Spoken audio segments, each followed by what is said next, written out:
Hi friends. வீட்லயே செடி எவ்வளோ அழகா, செழிப்பா நெறைய பூ பூக்குற மாதிரி வளர்க்குறதுன்னு உங்களுக்கு நான் 3 டிப்ஸ் சொல்றேன். என்னெல்லாம் பண்ணா பூ நெறைய பூக்கும், மொட்டு நெறைய வைக்கும்னு உங்களுக்கு நான் 3 டிப்ஸ் சொல்றேன். இங்க பாருங்க எவ்வளோ பூ மொட்டு வச்சிருக்கு பார்த்தீங்களா? ஃபர்ஸ்ட் டிப் வந்து நம்ம அரிசி கழுவுவோம்ல தண்ணி. அந்த தண்ணிய எடுத்து வச்சிருந்து, நம்ம இட்லிக்கெல்லாம் மாவு ஆட்டும்போது அரிசிலாம் ஊற வைப்போம்ல, உளுந்தெல்லாம் ஊற வைப்போம்ல, அந்த தண்ணிய எடுத்து வச்சிருந்து, அத காலைல எடுத்து வச்சுட்டு வந்து, ஈவினிங் கொண்டாந்து செடியில ஊத்தணும். First first tip.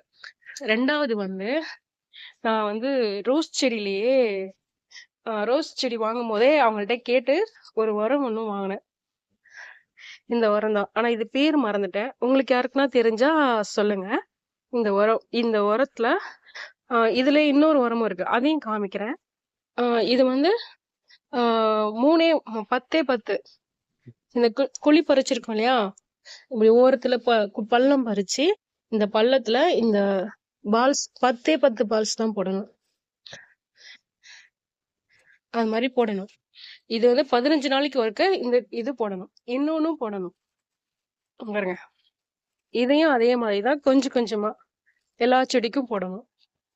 இதையும் அந்த பால்ஸ் மாதிரி இருக்கிறதையும் கலந்து இது கொஞ்சம் அது கொஞ்சம் ஒவ்வொரு செடிக்கும் போட்டீங்கன்னா 15 நாளைக்கு ஒரு கடி போட்டீங்கன்னா செடி வந்து சூப்பரா வளரும், நல்ல செழிப்பா வளரும், பூவும் நிறைய வைக்கும், மொட்டும் நிறைய வைக்கும். அது 3வது டிப்பு. இப்ப பூ பூத்திருக்குன்னா இந்த பூவை இப்படியே பாயத்தோடக்கு இல்லாம இதோட பிடிச்சி கட் பண்ணீங்கன்னா இங்க இருந்து தளிர் வருதுங்களா, இந்த தளிர் வந்து இன்னும் பூ நிறைய நம்மளுக்கு கிடைக்கும். பாருங்க, இது குட்டியோண்டு செடி. நான் ஃபுல்லா கட் பண்ணி விட்டுருந்தேன். ஃபர்ஸ்ட் வீடியோல காமிச்சேன் இல்லையா உங்களுக்கு, ஃபர்ஸ்ட் எல்லாத்தையும் கட் பண்ணிங்க பாருங்க. கட் பண்ணி விட்ட செடியில எத்தனை மொட்டு வச்சு பூ பூத்திருக்கு பாருங்க. பாருங்க, சாமந்தி செடியிலயுமே பட்டு போயிடுச்சுன்னு நினைச்சேன். ஆனா அங்க பாருங்க, உள்ள முட்டு வச்சு உள்ள வரைக்கும் பூ பூத்து முட்டெல்லாம் விட்டுருக்கு பாருங்க. ரெட் மல்லிகைப்பூ செடி. மல்லிகைப்பூ செடியில பாருங்க, மல்லிகைப்பூ செடியில மொட்டு வச்சு பூ புதிர்ச்சு. இது பாருங்க, ஒரே ஒரு கிழை தான். ஆனா பாருங்க, மொட்டு வச்சு பூவே பூக்க போகுது நாளைக்கு. பாருங்க, நிறைய மொட்டு விட்டுருக்கு பாருங்க. தெரியுதுங்களா? நான் இந்த 3 டிப்ஸ் தான் ஃபாலோ பண்ணுவேன். ஆனா எனக்கு டைம் கிடைக்கிறப்ப தான் ஃபாலோ பண்ணுவேன். ஏன்னா நான் வீட்லயே ஹோம் ஃபுட் ரெடி பண்ணி கொடுத்துட்டு இருக்கிறதுனால எனக்கு டைம் இருக்காது. அதனால என்னால செடியை வந்து பார்க்கவே முடியாது. எப்ப எனக்கு டைம் கிடைக்குதோ அப்பதான் வருவேன். ஆனாலும் பாருங்க எவ்வளவு சூப்பரா இருக்காங்க பாருங்க. ஆனா கம்பல்சரி ஈவினிங் ஈவினிங் டைம்ல தண்ணி கண்டிப்பா ஊத்திடுவேன்.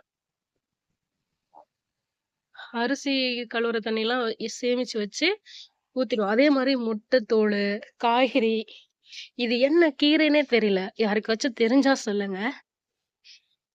அதே மாதிரி இங்க பாருங்க, கத்திரிக்காய் செடியில பூச்சி விழுந்துருச்சு.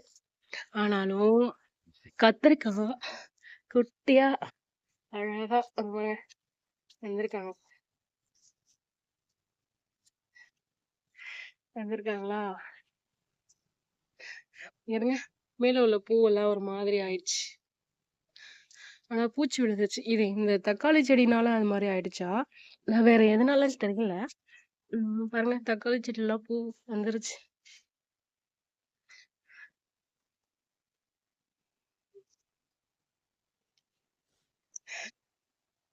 இங்க கூட ஒரு தக்காளி செடி இருக்கு பாருங்க,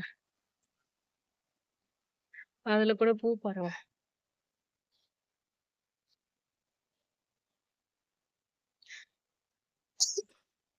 நான் சொன்ன டிப்ஸ வச்சு நீங்களும் உங்க வீட்ல செடிங்கள்லாம் ட்ரை பண்ணி பாருங்க. நான் சொன்ன டிப்ஸ வச்சு நீங்களும் உங்க செடிக்கு ட்ரை பண்ணி பாருங்க. எப்படி வருதுன்னு பார்த்துட்டு எனக்கு கமெண்ட் பண்ணுங்க. ஓகே, பாய். நெக்ஸ்ட் வீடியோல பார்க்கலாம். பாருங்க, நம்ம வீட்ல பூத்த பூ நெக்ஸ்ட் நிறைய பூ பூக்கும். ஓகே, பாய்.